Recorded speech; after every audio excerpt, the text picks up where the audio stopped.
We are eager to learn what cognitive spectrum is. Please, can I request Dr. Zare to elaborate on cognitive spectrum, please? You know that we have a frontal lobe that is in charge of the amygdala. Now that's a whole nother lecture, but I can send you that recording if you'd like to see it. If you haven't heard that, just do some digging into that.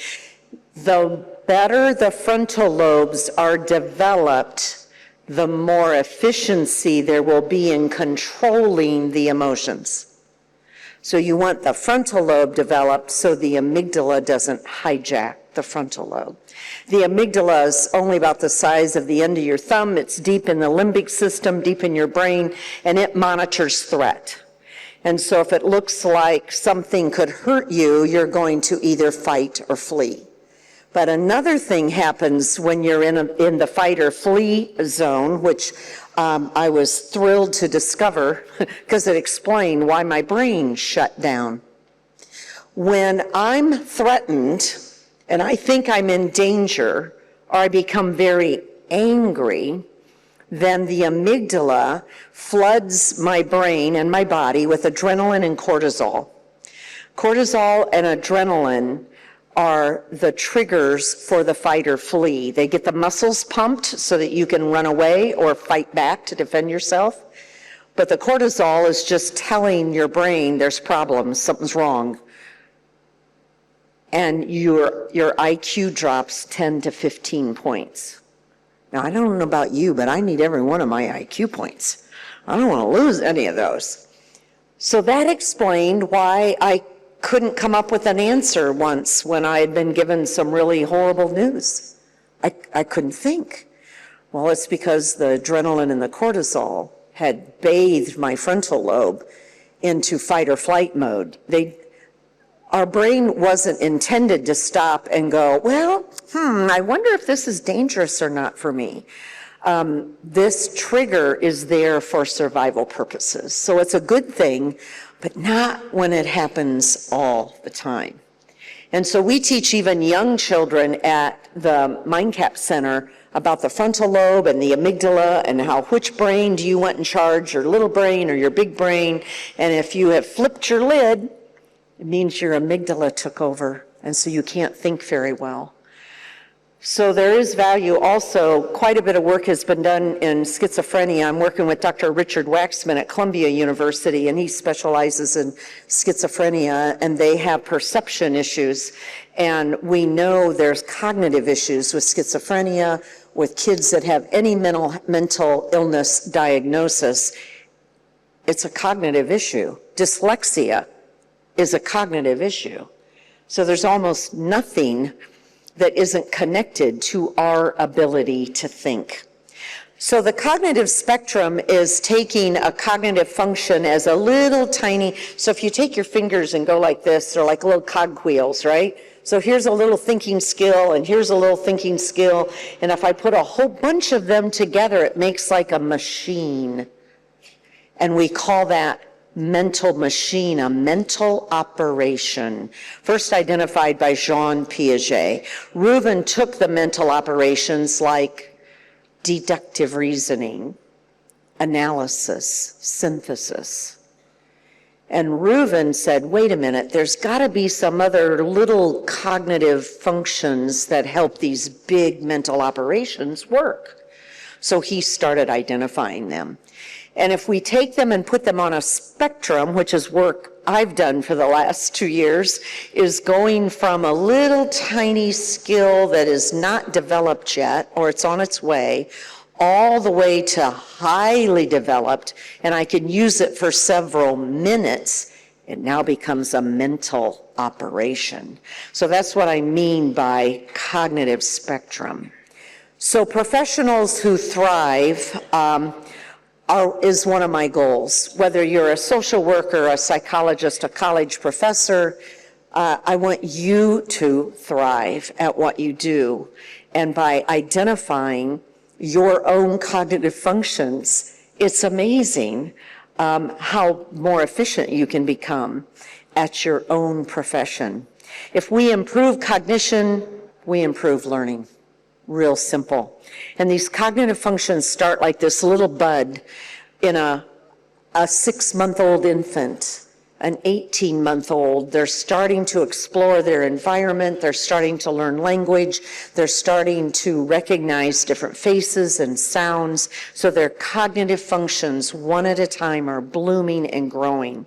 So we start by you being aware of them. And I'm going to explore 12 of them with you. And we got plenty of time. We're going to be good. We're going to begin with you. I want you to actually think about yourself as part of your everyday life. And then teach by example. So when you're lecturing at a university or you're at home teaching kids how to cook, you'll say things like, well, we need to be systematic about this when we look for the salt. Mommy doesn't know where she put it. Or we're going to do some heavy hypothetical thinking if you're in a class teaching dissertation writing. So the cognitive functions can start with toddlers, but they become part of our speech as we're teaching. I want you to use your superhero cape sparingly. And I'll talk to this side of the room more so. Women, we're the most guilty, okay? Men are about making their sons and their children tough. Let's grow up. You can do this. Women, we're the nurturing. We tend to rescue more. Am I right? Okay, I'm getting it. Men, do you agree? They rescue too much? What do you think? Well, yeah, maybe so. Okay. They're hesitant. They're worried about answering that question. I'm a woman. I became a mother, and right away I started rescuing my children. Then I became a special ed teacher, and you put those three together and you've got trouble. You got somebody who is going to rescue oh, honey, you don't understand. I'll show you how to do it. Oh, I'm so sorry. He probably is never going to be able to do this. I better help him do it. Oh, you don't have your homework done? Oh, it's okay. Well, with Reuben, I toughened up. I learned how to respectfully demand more of a child, but it's done in such a beautiful way that the kid doesn't even know that he's been asked to do something new and bold. So the 3 phases of thinking, I've taught you those: input, elaboration, output. We know those, right? Teach them to your clients. Input is about getting information in predominantly through our senses: vision, hearing, touch, smell, taste. And the first one that Reuven identified, or one of the many, they're not in any order. So don't think you do these in order, but they're numbered just for purposes of organization. But honestly, if you don't focus and perceive well, you won't learn anything. So focus is definitely a prerequisite, and it's the one that we have seen spiral out of control in America. We have more and more and more children being identified with ADHD as well as on the autism spectrum. So those two are running rampant. So how can we help our children focus and perceive?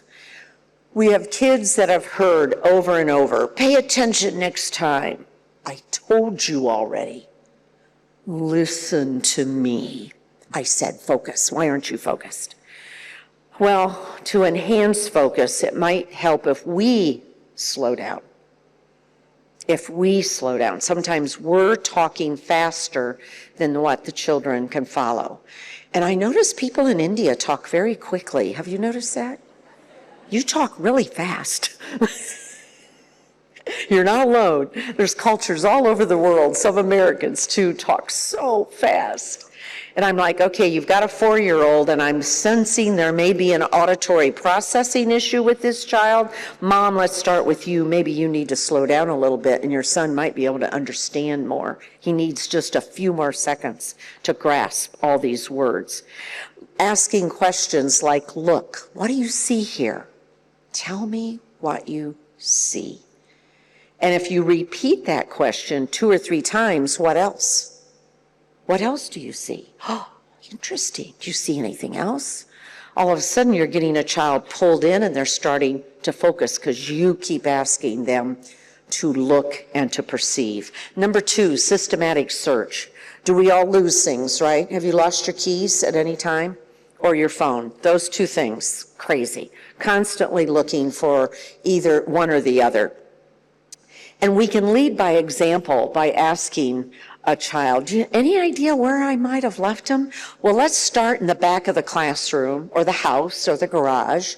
Let's real slowly look for them, maybe looking left to right or top to bottom.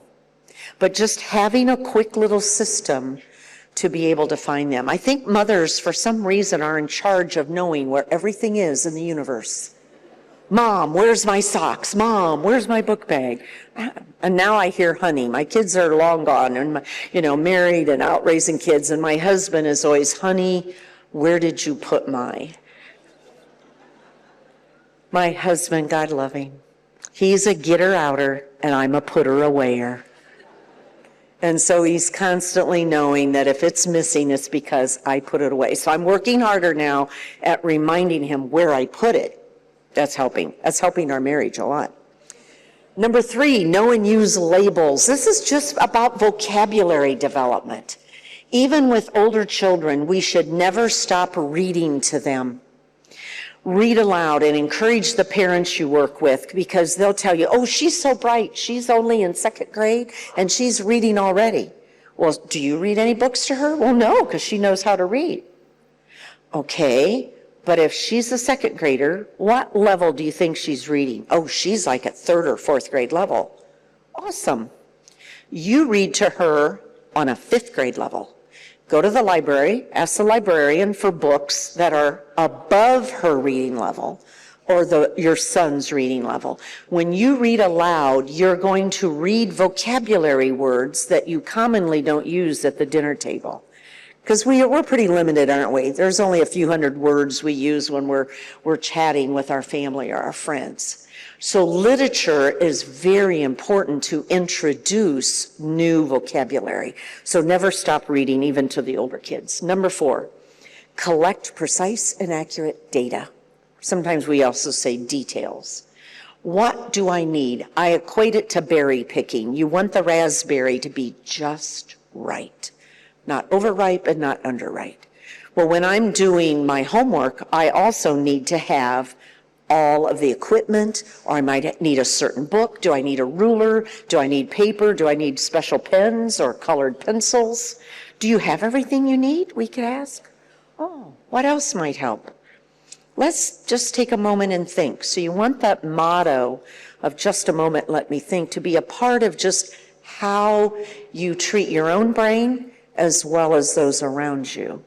By asking questions, slowing down, let's see if we have everything we need. Parents can help with homework by asking good questions, not by having all the answers.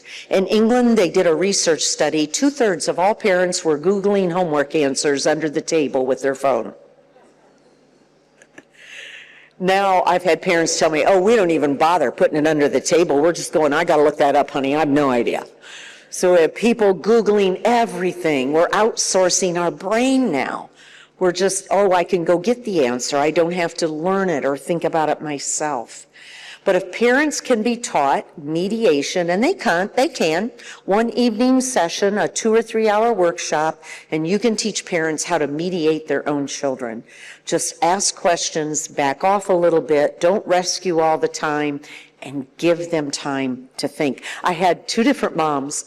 One mother, she had a son with Down syndrome. His name was Tate. And she came back on the 3rd day of training, and she said, Jeannie, look at this. She had a notebook, a whole page, a list that she had written down. These are all the things. I think Tate was maybe 8 or 9 years old at the time. These are all the things. I asked him questions. I didn't know he knew all this. She kept mediating and finding out Tate knew a whole lot more, but she'd never bothered to listen. And I had another mother who was a social worker, single mom, training in my training, and she had a 4-year-old, and she started mediating and asking her. She said the same thing. Oh my goodness, my little 4-year-old knows a whole lot more than what I thought she knew, because she listened. She asked a question, gave wait time, and waited, and found out her little 4-year-old knew a lot. She came back the 4th day of training, and she said, Jeannie, last night I was talking with my daughter, and her daughter went, Mom, are you doing that thing to me again? She knew something was different about her mom. She knew her mother was asking questions and stopping and listening. We're going to move into elaboration. This is the heavy lifting that you do on the job. You're using your elaboration skills. Your input's probably pretty quick, and then you sit in the elaboration phase, and a ton of output depending upon who you answer to, who your boss is, how much output you give. But this is the heavy lifting. Number 5, define the problem. Can you articulate what the issue is that you have to solve at work? And can your children articulate the problem? By defining the problem, I now know what the challenge is so I can solve it. We're going after root issues instead of the easy stuff that we see. Can we really get to what the problem is? So again, don't rescue too much. See if your clients, your students, your patients, whoever, whatever you call your clientele, your own children, can they define, well, what do you think is the problem here? What do you think we need to do, or what could you do? Number 6, seeking relevant cues. This is what's important right now. Now, do I have any kindergarten teachers in the room, or you taught kindergarten sometime in your life? 4 or 5-year-olds. Do I have anybody that taught the little ones? Yeah, there's a few of you. Okay, right. I remember you telling me that. Well, let me tell you, you can be thinking you've got the best lesson going on phonics, and you got a 5-year-old waving their hand in the air going, I'm going to grandma's house tonight. They don't, right? They don't care what you're teaching about. Whatever is in their mind comes out their mouth, and that's because I learned that 3, 4, 5, all the way to 6, almost 7-year-olds cannot think without talking. That's why they wear us out. Because if you're asking them to think, then they need to talk, because their language, they don't have internal speech yet. How you can sit here and act like you're listening to me, but you're thinking about something totally different. You're solving some other major issue in your life. And I wouldn't know. Okay, well, a 3-year-old can't do that. A 5-year-old, their mouth is going to be, they're going to tell you what they're thinking about. Very difficult for them to sort out relevant versus irrelevant. But by the time they're 6 or 7, they get internal speech. They now can think in their head, extensive, complex thoughts. And so now they can start deciding what's important right now and what's not. To do this involves logic and using some of your input skills. And Anita referred to this really well, how integrated they are. They aren't little standalone. They're cogwheels that are connected often to another cognitive function very, very quickly. Reuven said these happen just in a matter of seconds. If you put several together, now you've moved to what's called a mental operation. So that's what I meant by a spectrum. So if you want to develop a need to seek relevant cues, you ask yourself, what is important here? What do I need to ignore? Boy, did I have to learn how to do that when I became a school principal of 500 children. I thought I was going to be this really good proactive principal. Oh, my word. No, my job was reactive. I was cleanup batter. I was the one solving problems. I was the problem solver. The only time I could be reactive was, or proactive, was on weekends and in the summer when the kids weren't there. But if I was on call, I was there to solve everybody's problems. So what did I need to ignore? So I had to learn how to stay focused on right now. I have 5 minutes before I have to go to lunch duty. What's important for me to do this 5 minutes? It was the only way I could get anything done. I think cooking is a really excellent skill to teach even young children. Have them understand all the steps and the sequencing that goes in to preparing fabulous Indian food. Honestly, my favorite in the world. That's only why I came, is so I could get some really good food. That's why I'm here. And clothes too, by the way.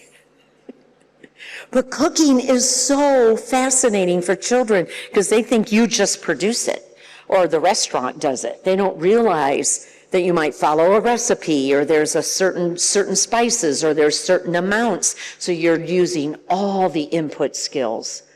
And then you're figuring what's relevant to this recipe. So you're using a lot of cognitive functions when you cook.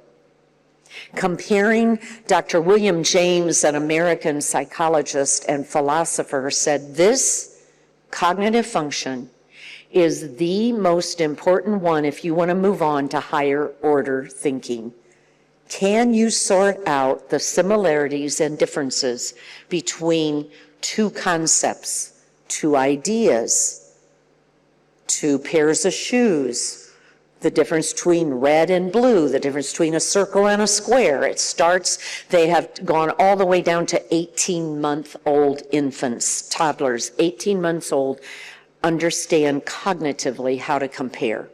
So we need to keep that rolling because this is the basis for every choice I make in life. They say we make hundreds, if not thousands, of choices and decisions every day. So you've got to be good at comparing. So we want to teach kids this one. For young children, give them choices. You're going to control which ones, and you're going to lead by example.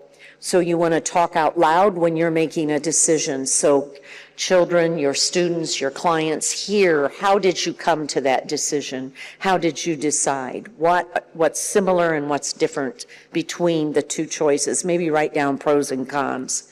Playing strategy games is key, and it's the sneakiest way to help children become smarter. Play games, especially when I say strategy games, these are games that play pretty quickly in maybe 5 to 10 minutes. I'm not talking about board games where you move around the board. Those take forever. You blow a whole evening. They're good, but clinically or in a classroom, you don't have time for those. But there are hundreds of fabulous strategy games. Apples to Apples is a fun group game that's about comparing, and Slapsy you can use for many, many ages, and it's a really, really good game. Check on it, see if you can get it. I really, really like it. Okay, let's keep rolling. Number 8, hypothetical thinking. I love to teach this to the little kids because they say hypothetical thinking, because they don't know how to pronounce those TH sounds. What if I know this is true, then what else is true? If I read that paragraph and that paragraph, but the test asks me a question that I don't see there, oh, I got to draw an inference. This is hypothetical thinking. So you've got to use some logic and comparing to be a good hypothetical thinker, and it's very much the root of creativity. My guess is you're all very good at that, or you wouldn't be here today, because you're exploring the hypotheticals of neurodiversity and neuroplasticity. If you want to develop hypothetical thinking, you practice it. Well, what do I already know is true? Discuss game strategies with your students, with your children. What would happen if I move it here? I'm not going to do it yet, but I'm wondering what you think about this move. So stop and actually teach game strategy. And then what would happen if so use that phrase with yourself for your own decision making as well as the children. Predict outcomes. Well, if we did that, what might happen?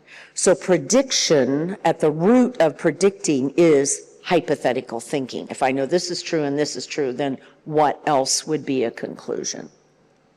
Pente is a fabulous game that plays with these glass stones on a grid. Very simple to learn, but you can spend the rest of your lifetime developing a strategy. So I highly recommend it. It's called Pente, P-E-N-T-E. Great game to teach children. Let's move on to output, showing what I know, being able to tell a teacher or my friend or my spouse what I know. Here's my favorite onesie for a baby. Do you agree? Yeah? You get it? Uh-huh. Mothers get it, okay, if you've ever changed a diaper. Number 9, considering another viewpoint. Ironically, I discovered that the brain uses the most energy or calories when we have to consider another person's perspective. This is hard work. So if you imagine the grandmother in this picture, she can imagine how her granddaughter thinks because she was 17 at one time. But the 17-year-old granddaughter doesn't know what it's like to be 85 years old. She doesn't know yet. But she can think about it.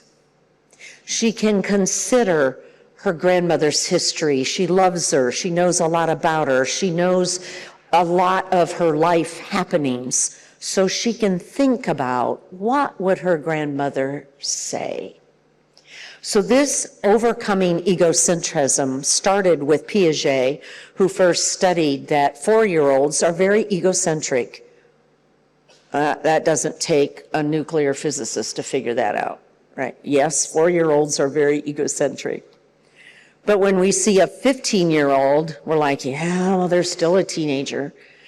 So we expect it a little bit, but you expect someone in their 20s or their 30s to starting to be able to consider another person's perspective. So this is an amazing cognitive skill related to your question up there about social skills. We've got to build this to be able to build empathy, to be able to build the ability to consider another viewpoint. So discuss and explain what is empathy. I've got to imagine this other person and try to stand in their shoes. Model how to change your mind. I recommend this for mothers and fathers to do in front of their children, because they probably hear you argue to the end, right, that you're right and the other one's wrong. Because I'm always right, right? He can't be right. I'm right. But if your kids can hear you say once in a while, oh, I never thought about it that way, honey. You're right. I'm going to change my mind. I think differently now that you said that. My husband loves that I took this training, by the way. He thinks this is wonderful that I can say you're right and I was wrong, yeah. I highly advocate that children learn school and community service, pick up the neighborhood, help others, pack meals for people that don't have food, do something to help others. And even children in a very young age can be taught how to do that. And that helps with considering another viewpoint, which is a cognitive skill. Fascinating.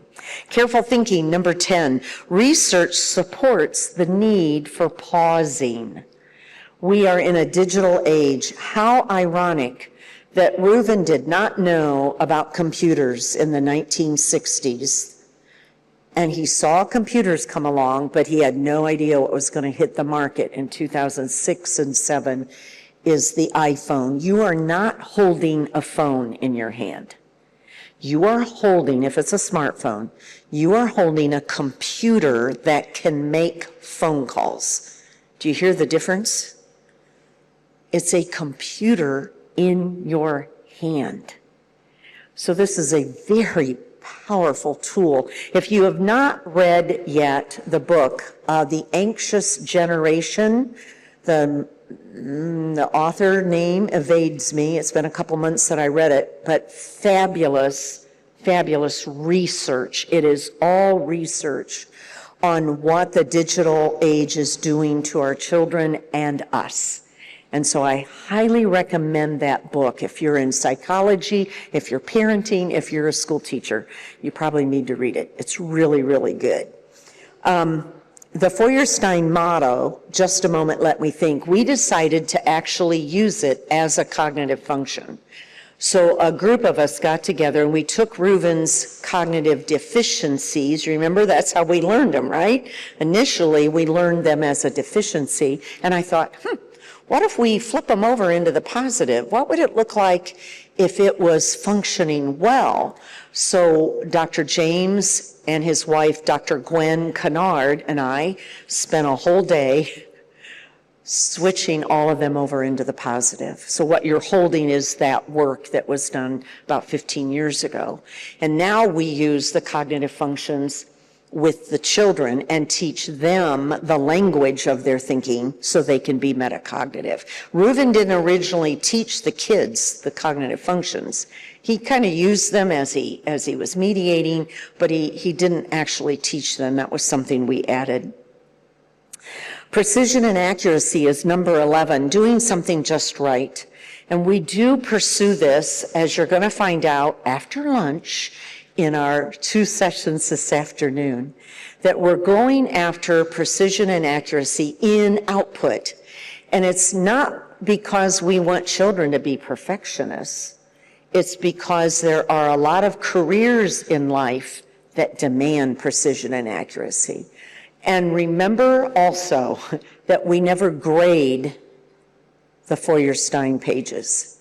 So we want the children to be free of feeling the evaluation. We want them to self-evaluate. We ask them to look at which one is your best one. How do you know that's your best work?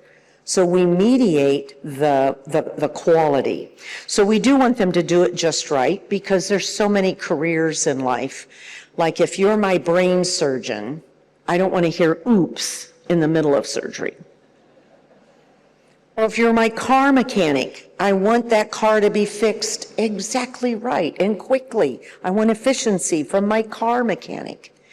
So we do require from adults precision and accuracy. So with the Feuerstein method, we do talk about it, and we're not demanding about it, but we encourage it and help them understand why it's important.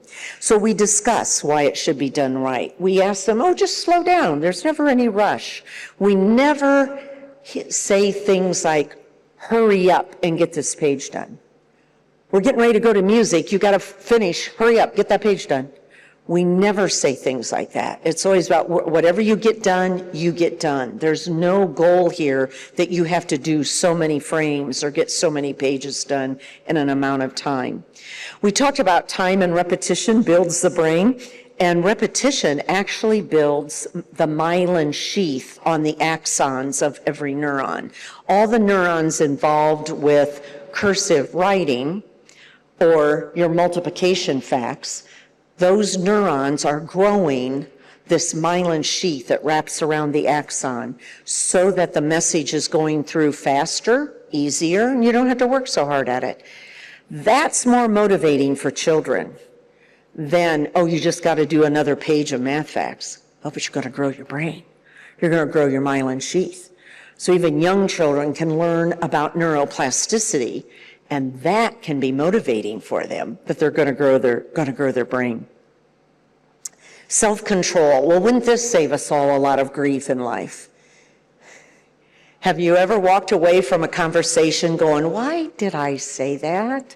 I think I just hurt his feelings and I shouldn't have said that. Or I should have said. Sometimes we say that too. So self-control, if we can think first, we'll probably have fewer regrets later. Self-control is about me being in control of my body as well as my mind. So it's that I am in control of my hands. And I often would take young children, when I was a school principal, I would say, can I see your hands? And they'd hold their hands out, and I would just hold their hands, and I'd say, oh, you have amazing hands. God made them for you to make things. Do you like Legos? Do you like art? If I know the kid, I try to tap into things that I know he loves to do with his hands. That's what your hands are made to do. Probably not for hitting your friend. Probably not for punching your buddy out on the playground. So I try to always talk about what they're for. And you have control of those hands. My famous line that would come when kids would come in from recess was, I couldn't help it. I couldn't help it, Dr. Zare. I had to hit him. Go, oh, really? You had to. So we would have a discussion about self-control, and that if we could think first, we're going to have few regrets later. Life does not have a rewind button. If only, right? We could go back and do it again, but we don't get that. We all need practice. We're never too young or we're never too old to learn self-control, how to have patience, and how to have perseverance. And we may touch on that a little bit this afternoon when we do organization of dots. It's an amazing program to help build cognitive perseverance. Reuven identified 28. I've just did a kind of a flyover of 12 of them to help you see what they mean and how they're so connected to everything we do, both socially, emotionally, as well as academically, and in all careers in life. You use these 28 cognitive functions all day, every day. I call them power tools, the 12 that I have there. When we have kids that are maybe only 8 or 9 years old, or even an adult that we don't want to overwhelm, we start with just 12 of the cognitive functions that we introduce to them. Because they don't have to know all 28 right away, so we start with just a few. I have a parent guide that I've written. It's not published, but I share it freely. And we'll have to talk about who I can give that to, because I don't know that I can email 500 people. But we'll have to see if there's a way I can make it available, because you can gladly have it if you'd like to have it. I wrote it with parents in mind. But I've also found teachers have found it very helpful to help them understand how to develop all of the 28 cognitive functions outside of a school setting. It's not related to school, it's more related to in life in general. Now, if you don't wear out today listening to this voice, you could catch me on a podcast. It's called Build a Brain. I don't know if you've heard, there's a little store called Build a Bear. If you've been in any malls in America, you've seen them, yeah. I ripped it off. I went, oh, how about Build a Brain? That's better even than Build a Bear. So I have every episode focuses on one cognitive function at a time. So you do not have to listen to them in any order. And then I go into sessions or episodes on the mediation parameters. So about 20, 30 minutes, you can learn about the cognitive functions and mediation. That's season 1 and season 2. Season 3, which is coming kind of slowly, I'm doing interviews, but you can listen to an interview with Dr. Lou Falik. So glad I captured that. So glad that I have that. So the mediation that you've heard both Onita and I talk about is powerful. And she talked about knowing that as well as direct instruction. You have to be good at both.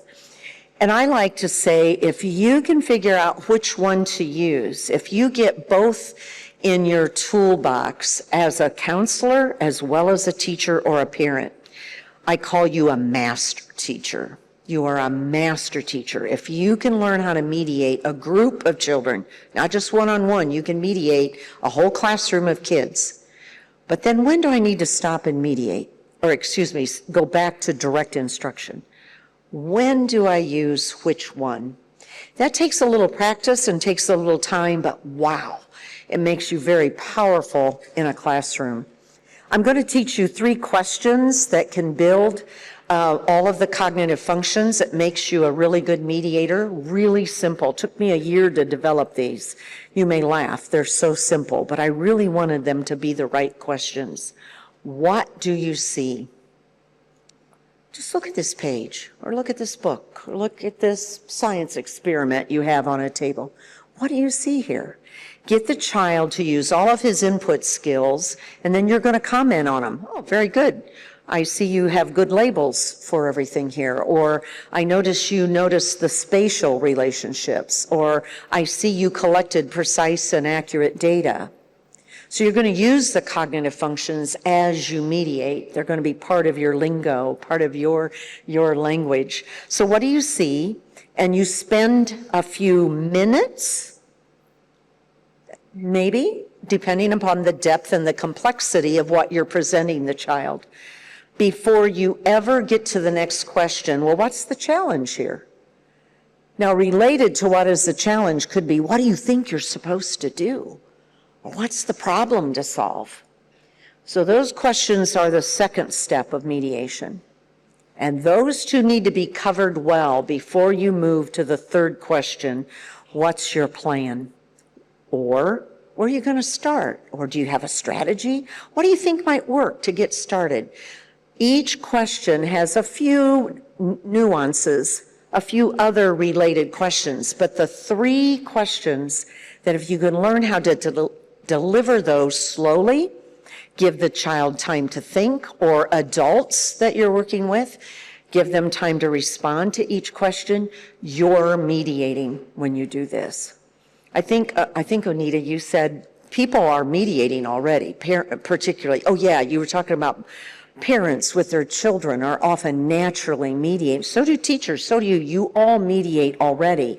What Reuven provided me was language to describe the parameters and understand when I needed to switch back and forth between direct instruction and mediation, which I really loved. Your words matter. Mediation is very much about your choice of words, and we're going to talk about these again.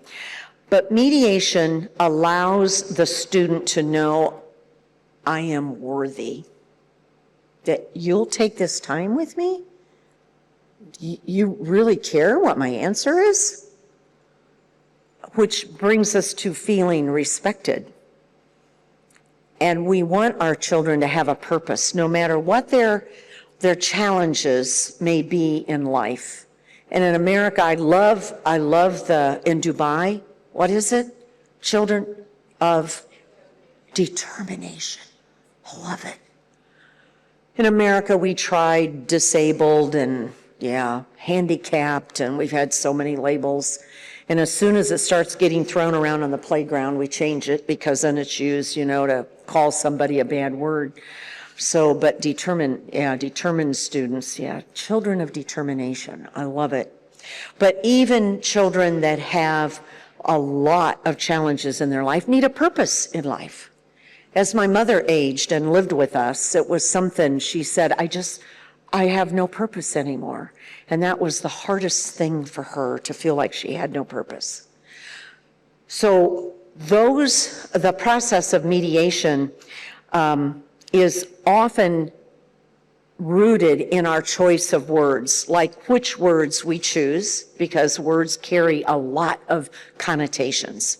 And in your culture, your language, which words mean what. So you choose your words carefully when you mediate. Your tone matters. Am I using a loud voice, a soft voice? Do I sound angry? Do I sound like I'm expecting an answer? And your quantity of words. When I'm coaching teachers, the number one thing I see happen after they've gone through Feuerstein training, they ask 3 or 4 questions before they ever give the kid a chance to answer. So they say, I want you to look at number 1. What do you see here? What do you think you're supposed to do? Have you ever seen this before? Are there any new words here you've never seen? Which answer do you want? So have one good question and zip it. Because you're going to become a master mediator, and your questions are going to be good, so that when you ask a question, they know you're leaning in and you really want an answer. You're intentional and you're expecting reciprocity. So you're saying something like, I want to know, what do you see here on this page? What do you see? And they know you really mean it. It isn't just some lackadaisical question. You're really serious. I came up with what I tried to define what was happening at the MindCap Center. We had older children brought to us that would roll their eyes and go, oh, for Pete's sake, what's my mother dragging me to now? They'd been to a tutor, they'd been on medication, they'd tried so many things that didn't work, and the parents would find out about the MindCap Center. Well, we're going to take our child. So you bring in some 14-year-old that's been to multiple different approaches, and they're kind of tired of it. But somehow, we always won them over. And I started trying to explore why. What are we doing that these kids are starting to, hey, Mom, I go to MindCap today. And the parents were like, what? You want to go? Yeah, I kind of like it.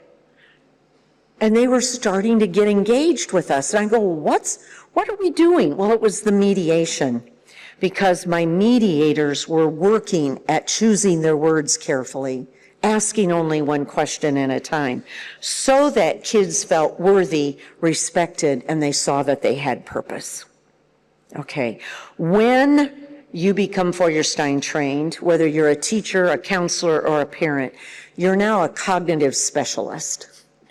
Because you know the names of 28 cognitive functions, and you know about structural cognitive modifiability. You have this philosophy and this strong belief system, and you have a method called mediation. You know how to ask good questions. If a school or a clinic is trained in Feuerstein, you have a shared vision for thinking and learning. You speak the same language, whether it's the 28 cognitive functions or the 12 parameters of mediation.